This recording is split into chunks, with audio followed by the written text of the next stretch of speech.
And the last script of this chapter, barriers to communication, common communication barriers.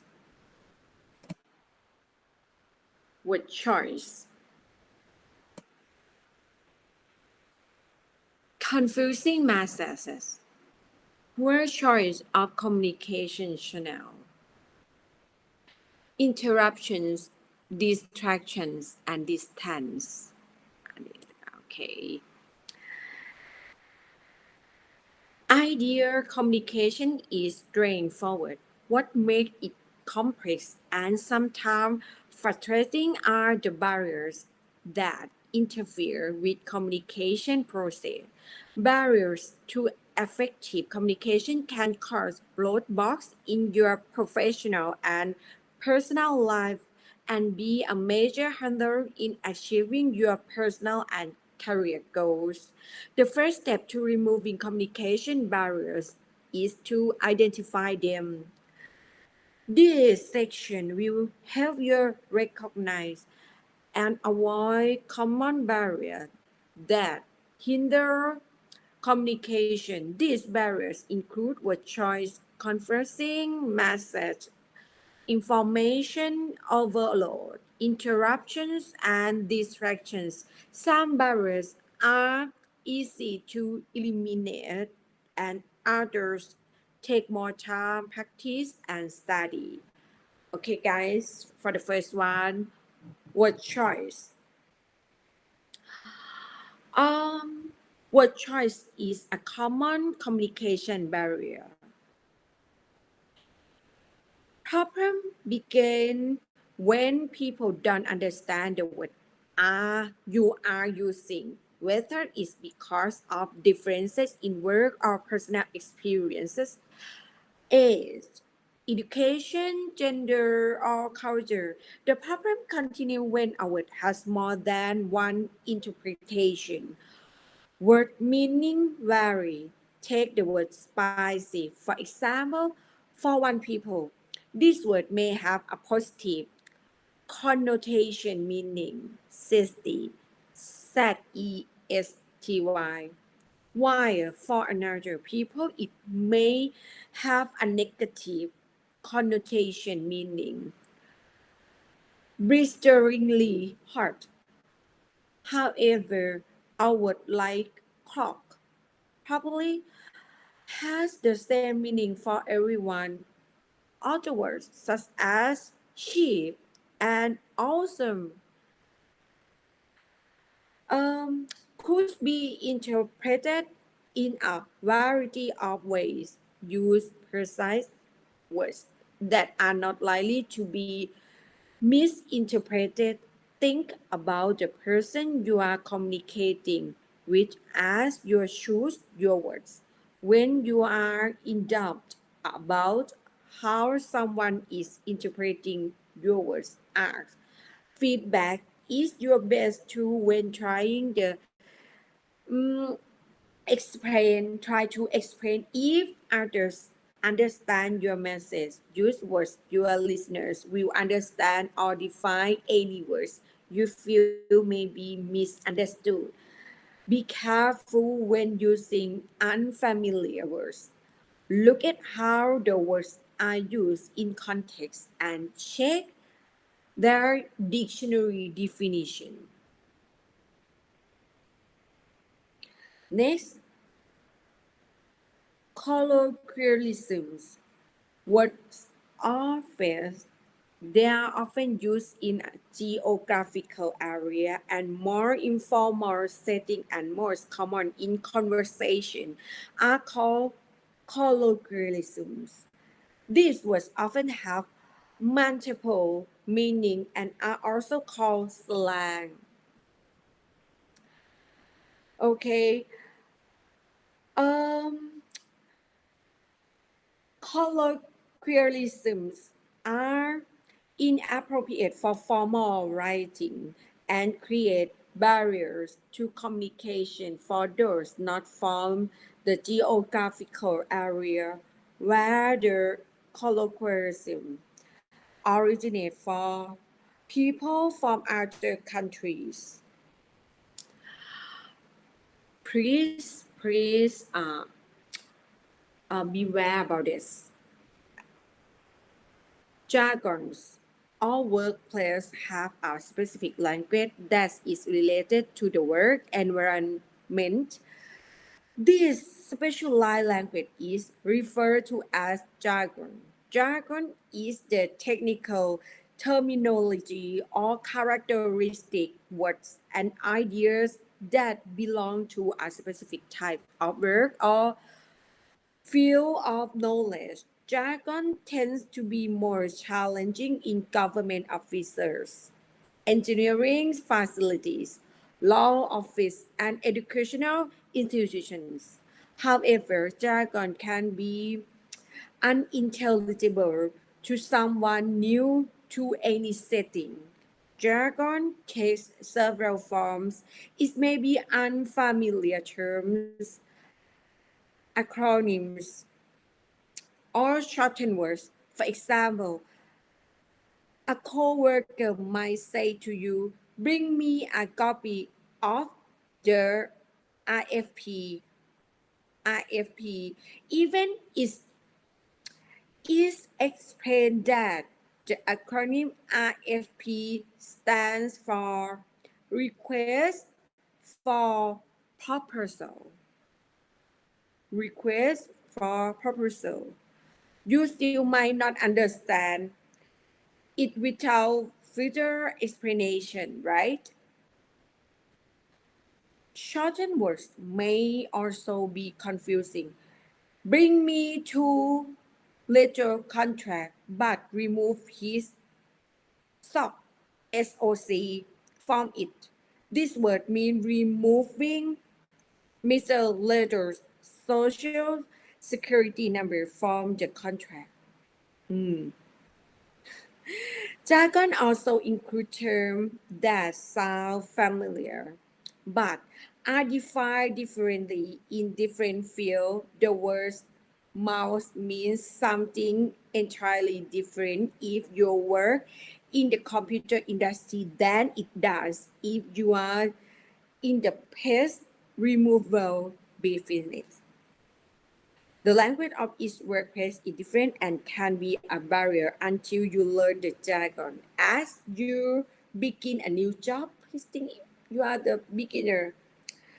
Keep a list of unfamiliar words and terms and ask about any that are unclear over time. The workplace terminology will become second nature. Be sure to accept new coworkers by helping them learn the workplace jargon. Next, sexist language. Avoid sexist language in your word choice and work toward using gender neutral terms. Gender neutral language is language used that aims at minimizing consumptions about gender. Avoid using genders specific pronouns such as his and her or he and she by making the pronouns plural. For example, the sentence a doctor need to vaccinate her patients can be changed to doctors need to vaccinate their patients. Okay. Next, confusing masses. You may have seen confusing masses in the classify all the time. Clear masses create effective communication because they uh, eliminate the needs for requests for additional information or clarification. Confusing or muddled masses are communication barriers because the receiver is unclear about the masses. Okay, please try to use clear masses. And feedback from the receiver is the best way for a sender to be sure that the message is clear rather than muddled. When I take to you or assign the work to you, if you're unclear, it's very good. If you feedback or you ask the question to me, it make me, oh, you're not no, understand, you're not clear about my message. Okay, this is the good feedback for me. And next, personal choice. Okay, for this one, uh, the mistake for choose written or oral. Okay, using the proper communication channel helps the receiver understand the nature and importance of the message. For example, it would be appropriate to orally wish a coworker good morning. A written warning to an employee who is absent excessively emphasize to the employee that these absences are serious. Our verbal expression is congratulations to a friend who has been promoted may be more personal than sending an email message. You may choose to use more than one channel to get your message across. For example, an instructor may decide to give an assignment only and also write it on the board. And this situation, I use both oral and text message to you realize it's very clear, right?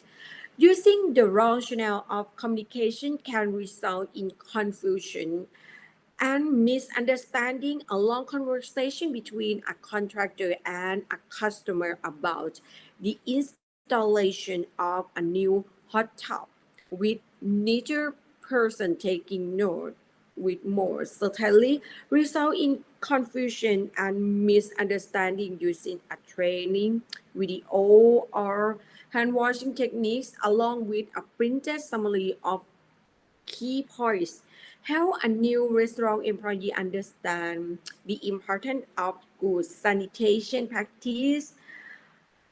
Okay, but detailing the some procedure only in written form might be less effective. Your goal is to choose the best channel to get your message across. And next, interruptions, distractions, and distance.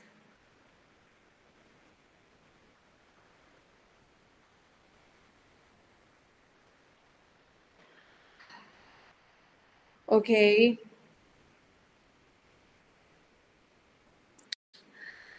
about this. Okay, uh, talk about information overload, fair assumptions, or stereotyping about this. Okay, the workplace is an active and lively place where interruptions are the norm rather than the exception. An interruption, a common barrier to communication, may be due to something more immediate than the work at hand, such as an unexpected visitor, a telephone call, or an emergency. Um, Distractions such as the slamming of a door, a siren, a conversation in an adjacent cubicle, or a noisy printer are all potential communication barriers. These distractions may be relatively easy to remedy if office noise affects your conversation. Wait for it to stop if it is of short duration, such as a public address announcement or move to a quieter area if street noise becomes a problem. Close the window or move to the quieter area. Distance can be a communication barrier when it gets in the way of sending or receiving a message. If you are in a meeting and cannot hear the speaker, for example, move closer so that you can hear what is being said and see any visuals being used. If a cell phone conversation becomes harmless by low signal strength, end the call and call back at another time.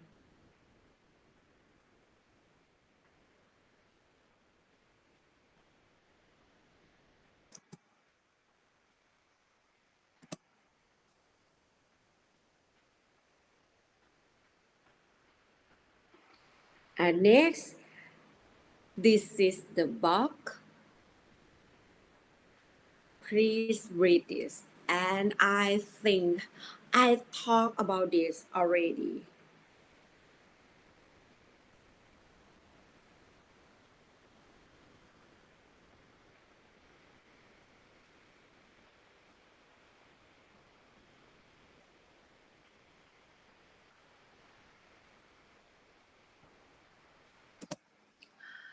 Gender neutral language.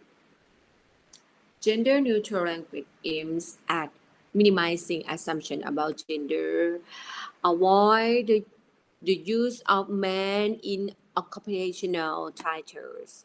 Don't say policeman, mailman, chairman. Please say police officer, mail carriers, or chairperson.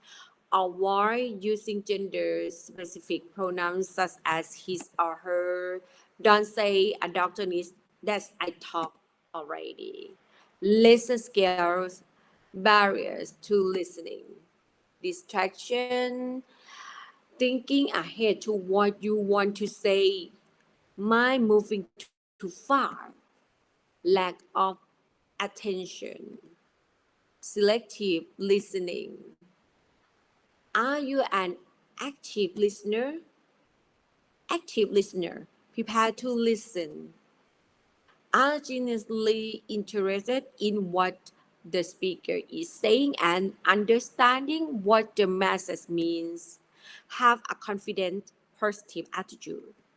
Set aside prejudice and listen with an open your mind. Block out noise and distraction. Avoid emotional responses. Listen to both verbal and nonverbal messages. Just dial the speaker's main points and questions to ask. Separate fact from opinion. Use body language, gesture, and verbal comments to show that they are listening. Okay, guys, finish for this chapter.